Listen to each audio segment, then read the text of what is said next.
Chaque foyer possède 3 portes spirituelles. Est-ce la méthode la plus sûre pour les ouvrir? Celle. Je m'appelle Confort, j'ai 11 ans dans les ténèbres, maintenant je suis libre en Christ. Les chrétiens considèrent tout le sel comme sacré car la Bible en parle. Mais le sel est neutre. Elle porte en elle toute malédiction ou prière prononcée sur elle. Nous avons attaqué un pasteur influent en utilisant le sel de sa maison. 2 mois plus tard, il était déprimé et spirituellement aride. Il empoisonnait sa famille chaque matin avec un poison démoniaque.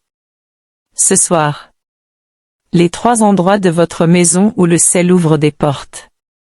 Si vous avez du sel à ces endroits, retirez-le après cette vidéo avant que je ne révèle les 3 endroits. Vous devez comprendre comment le sel agit dans le monde spirituel. Dans le monde physique, le sel conserve les aliments, leur donne du goût et est utilisé depuis des siècles en médecine. Mais spirituellement, le sel est un vecteur. C'est comme une page blanche. Ce qui est inscrit spirituellement demeure jusqu'à ce qu'il soit brisé. Lorsqu'un pasteur prie sur du sel, celui-ci se charge de bénédiction. Lorsqu'un objet maudit le sel, il se charge de destruction. Le problème, c'est que la plupart des chrétiens ne font pas la différence. Ils se ressemblent. Ils ont le même goût. Mais spirituellement, leur fonctionnement est totalement opposé. J'ai été formé dans un couvent en pleine crise existentielle entre 2008 et 2019. Durant ces années, ma mission principale consistait à infiltrer les foyers. Nous n'avons pas toujours eu recours à la violence ou à des manifestations spectaculaires. L'essentiel de notre travail était silencieux, subtil et réalisé à travers des objets du quotidien. Le sel était l'un de nos meilleurs atouts car personne ne s'en doute. Il voit des démons dans les miroirs. Il voit le mal chez les animaux. Mais le sel, c'est rassurant. C'est précisément pour cela que nous l'avons utilisé. Il existait une technique que nous appelions la malédiction de la triple porte. Cela nécessitait de placer du sel enchanté à 3 endroits précis à l'intérieur d'une maison. Une fois les 3 portes ouvertes, toute la maisonnée fut soumise à un siège spirituel. Les prières s'affaiblirent. Le sommeil fut perturbé. L'argent a commencé à disparaître. Les disputes se sont intensifiées. Des maladies sont apparues sans explication médicale. Et la famille allait à l'église, jeûnait, priait et se demandait pourquoi rien ne se cassait.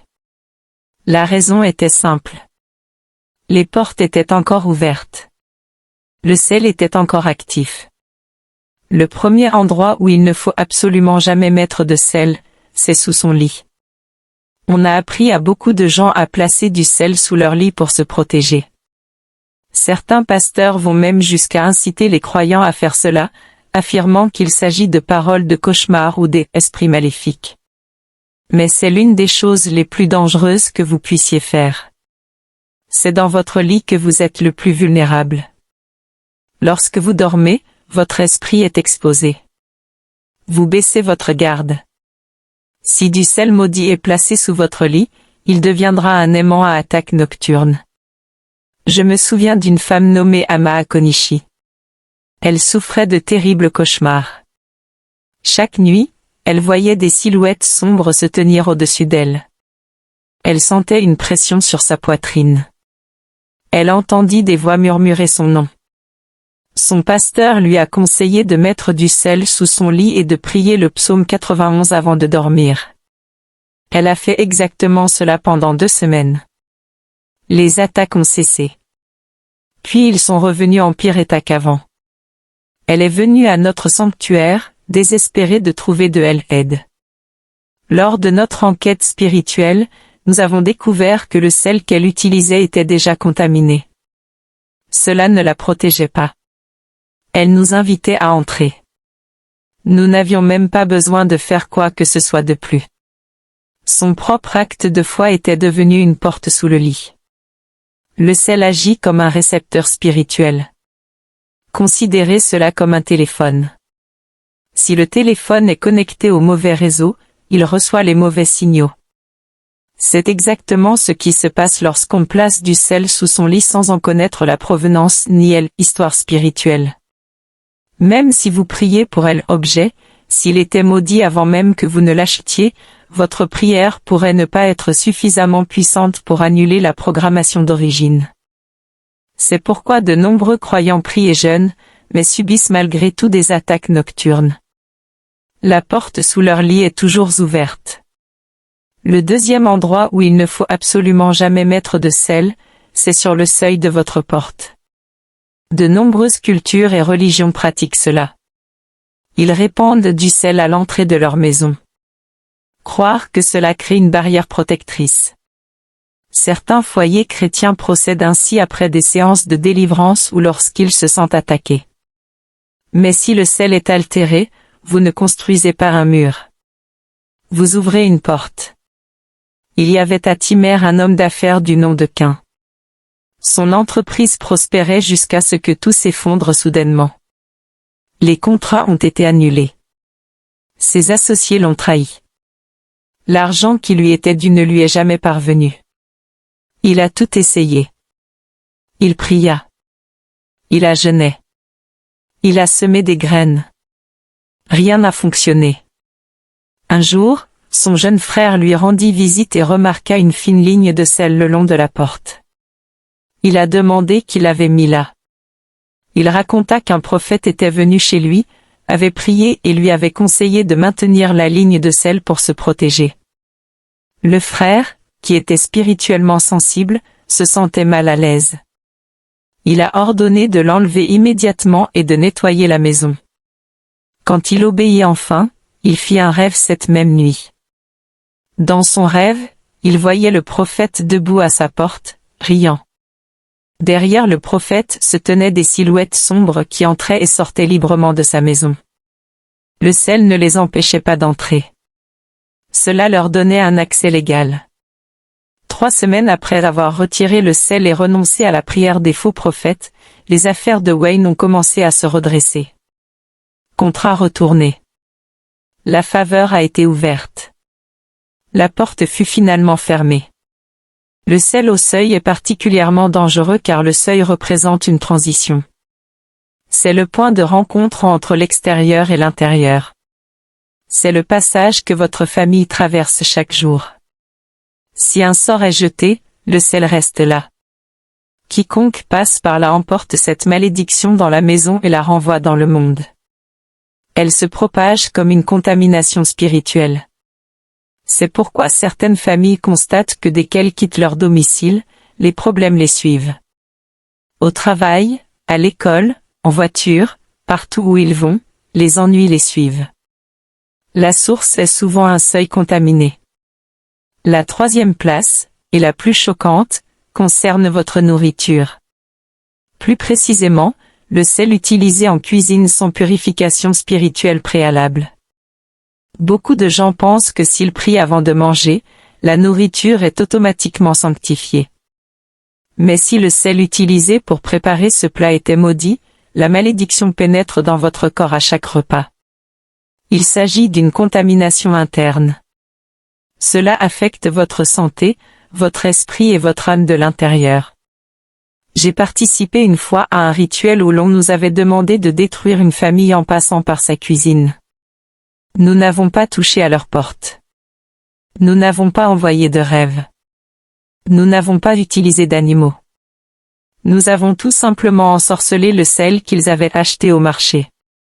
La femme qui l'a vendu était l'une des nôtres. Chaque grain de sel de sa boutique avait été béni par les prières de notre chef de couvent. Les chrétiens l'ont acheté en pensant qu'il s'agissait de sel ordinaire. Mais chaque repas qu'ils préparaient était porteur d'une malédiction à action lente. Une famille que nous avons ciblée avait 3 enfants. En l'espace de 4 mois, tous les 3 ont commencé à avoir des résultats scolaires médiocres. Les parents étaient instruits. Les enfants étaient intelligents. Mais soudain, ils n'arrivaient plus à se concentrer. Ils ne se souvenaient plus de ce qu'ils avaient étudié. Les enseignants se sont plaints. Ils semblaient distraits, presque possédés. Les parents les ont emmenés à l'hôpital. Aucun résultat. Ils les ont emmenés à l'église.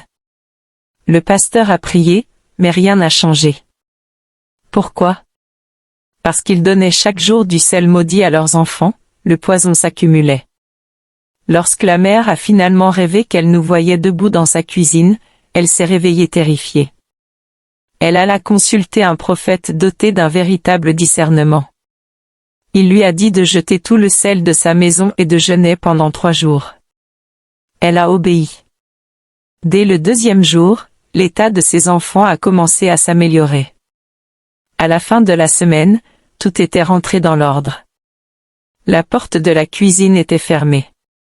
C'est pourquoi Proverbe 40, 23 dit, « Garde ton cœur plus que toute autre chose, car c'est de lui que jaillissent les sources de la vie. » Ce que vous laissez entrer dans votre corps affecte votre esprit. Vous n'êtes pas seulement physique. Vous êtes esprit, âme et corps. Lorsque du sel contaminé pénètre quotidiennement dans votre corps, il affaiblit votre système immunitaire spirituel. Vous devenez vulnérable aux attaques. Normalement, vous devriez résister. Maintenant que vous connaissez les 3 endroits, laissez-moi vous dire comment vous protéger. Premièrement, cessez d'utiliser du sel dont vous n'avez pas confiance. Si vous l'avez acheté d'une source inconnue, jetez-le. Ne prenez pas de risques. Achetez du sel dans des magasins agréés. Priez dessus avant de l'utiliser et demandez au Saint-Esprit de le sanctifier. Deuxièmement, retirez tout le sel qui se trouve actuellement sous votre lit, à votre porte ou stocké dans votre cuisine sans avoir prié. Ne le déplacez pas simplement. Débarrassez-vous en complètement.